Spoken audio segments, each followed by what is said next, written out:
मैं आपके समक्ष खड़ा तो हूँ, लेकिन वर्तमान में मेरा मन और मेरा ध्यान असम में हो रही बाढ़ पर है और मैं आशा करूँगा कि यहाँ की सरकार अपनी चिंता व्यक्त करे और असम में अभी तुरंत आज ही एनडीआरएफ की एक टीम भेजे और जल शक्ति के मंत्री भी वहाँ पे जाए, क्योंकि जिस प्रकार से एम्बैंकमेंट चारों तरफ टूट रहे हैं, पानी जिस तरफ से बढ़ रहा है, बहुत ही एक खतरनाक एक वातावरण वहाँ पे है।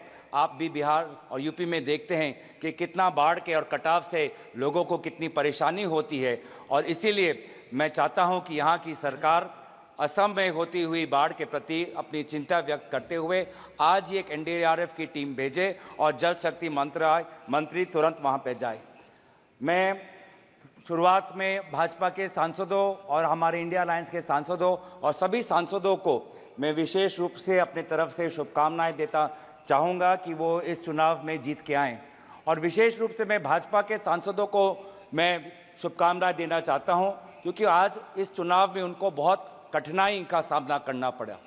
इससे पहले दो जो चुनाव हुए, 2024 का चुनाव, 2019 का चुनाव, उन दोनों चुनावों में उन्होंने सिर्फ नरेंद्र मोदी जी के नाम पर वो सत्ता में आए और इस सदन के अंदर आए, लेकिन इस चुनाव में उन्होंने खुद अनुभव किया होगा कि इस बार वोट उनको प्रधानमंत्री नरेंद्र मोदी जी के नाम पर नहीं, अगर आए हैं तो आपके काम और आपके परिश्रम पर आए हैं।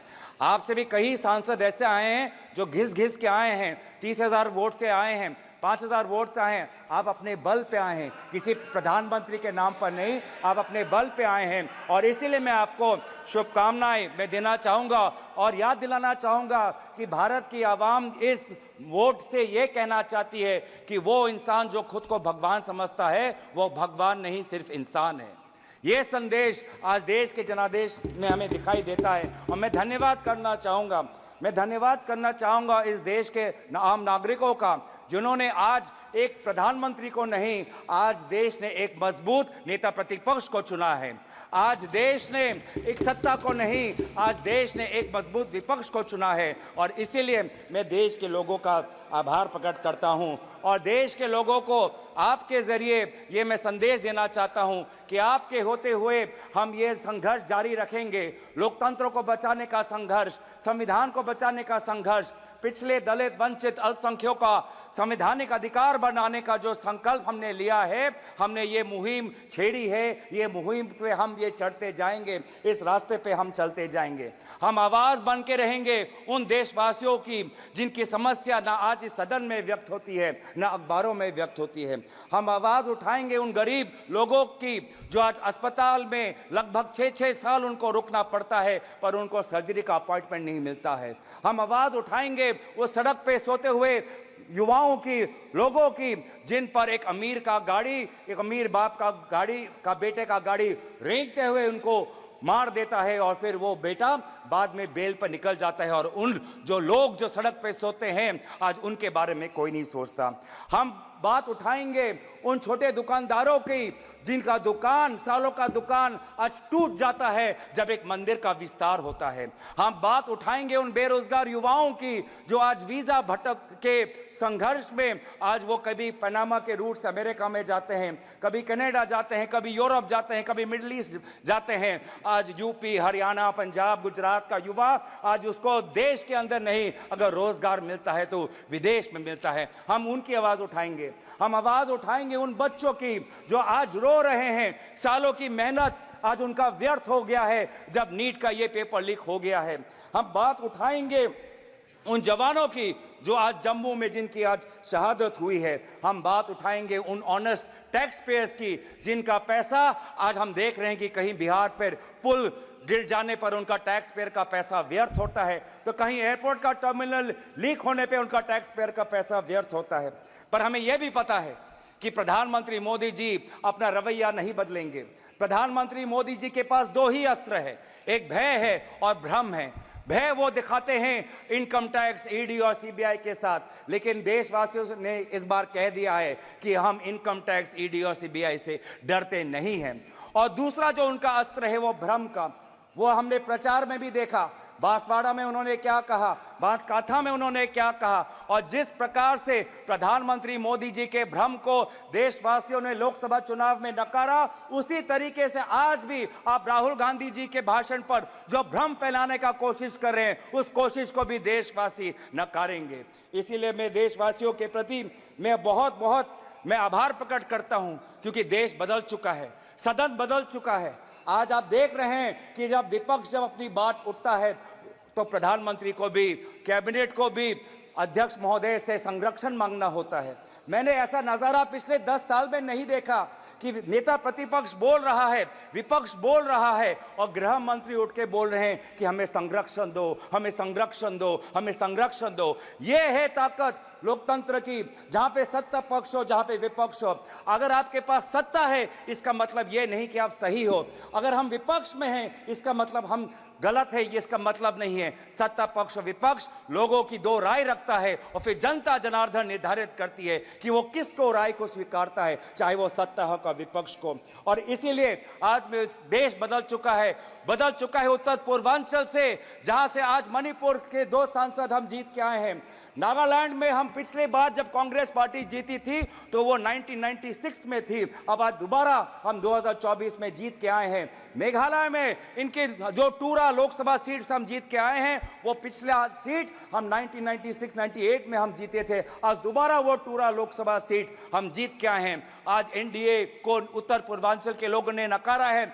मणिपुर में दोनों सीट हारे हैं, नागालैंड में 1 सीट हारे हैं, मेघालय में ये दोनों सीट हारे हैं। मैं धन्यवाद करना चाहता हूं आपके द्वारा जोरहाट के लोगों को, जिन्होंने एक मुख्यमंत्री को हराया, और मैं धन्यवाद करना चाहता हूं धुबरी के लोगों को, जिन्होंने एक सांप्रदायिक शक्ति को 10 लाख वोटों से हराकर एक संदेश दिया है कि चाहे वो अल्पसंख्यक हो, लेकिन कोई भी व्यक्ति अपने आप को धार्मिक गुरु भी कहता हो, लेकिन धर्म के नाम पर अगर समाज को बांटता है तो प्रजा उसके साथ नहीं होगी। तो मैं धन्यवाद करना चाहूंगा। और ये बदलाव लाने के लिए वे सारे जो समाज के अन्य विभिन्न वर्ग हैं, मैं सभी का आभार प्रकट करता हूं। वे हजारों लोग जो राहुल गांधी जी के साथ भारत जोड़ो न्याय यात्रा पे चले, मैं उनका धन्यवाद करना चाहता हूं। मैं उन पत्रकारों का धन्यवाद करना चाहता हूं जिन्होंने निष्पक्षता से अपने पत्रकारी का जो उन्होंने जिम्मेवार उन्होंने उठाया। आज एक संदेश गया उन पत्रकारों को जिनको हौले हौले प्रधानमंत्री मोदी जी से प्यार है। एक संदेश गया उन पत्रकारों को जो कहते हैं कि ये तो सिर्फ फॉर्मेलिटी है, कि अपनी पत्रकारिता पर ध्यान दे, नहीं तो लोग आपको देखना बंद कर देंगे।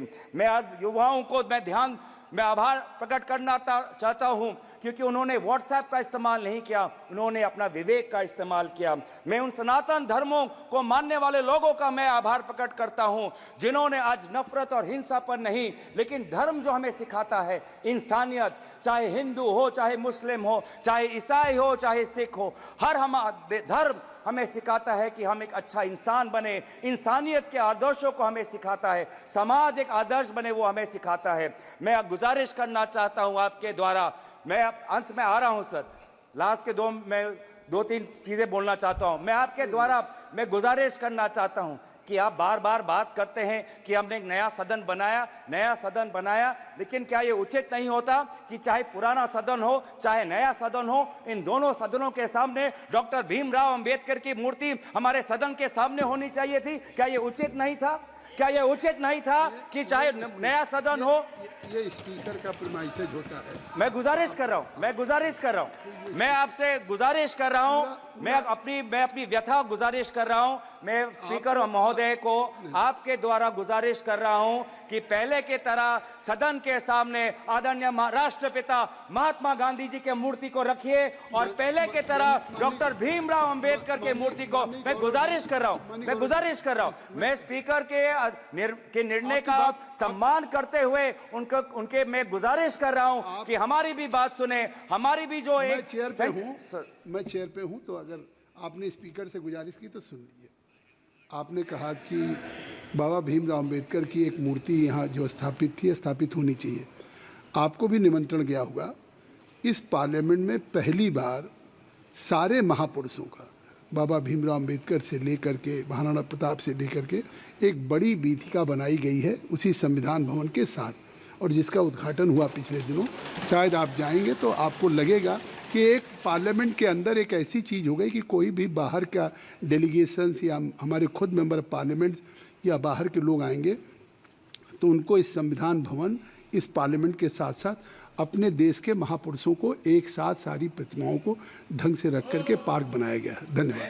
अध्यक्ष सभापति महोदय, मैं बस गुजारिश कर रहा हूं, आप हमारी भी बात रखने, आप सुनिए कि सदन के सामने अगर प्रेरणा स्थल बनाना भी हो तो सदन के सामने जहां पे उनका स्थान है, जहां पे उनके इतने सालों से जब डॉक्टर भीमराव अंबेडकर के मूर्ति को स्थापन करने के लिए एक पूरे देश में एक आंदोलन हुआ था, उस स्थान को एक वजह के से चुना गया था कि वो सदन के सामने हो। क्या ये उचित नहीं है? क्या ये हमारे गरिमा के अनुसार नहीं होना चाहिए कि सदन के सामने जिस हमारे भारतीय संविधान के निर्माता डॉक्टर भीमराव अंबेडकर और महात्मा गांधी जी हमारे सदन के सामने हो? तो मैं दोबारा आपसे गुजारिश करता हूं, हाथ जोड़ के मैं विनम्र आपसे अनुरोध करता हूं कि आप ये दोनों महापुरुषों के मूर्तियों को आप सदन में रखें और अंत में समाप्त करें।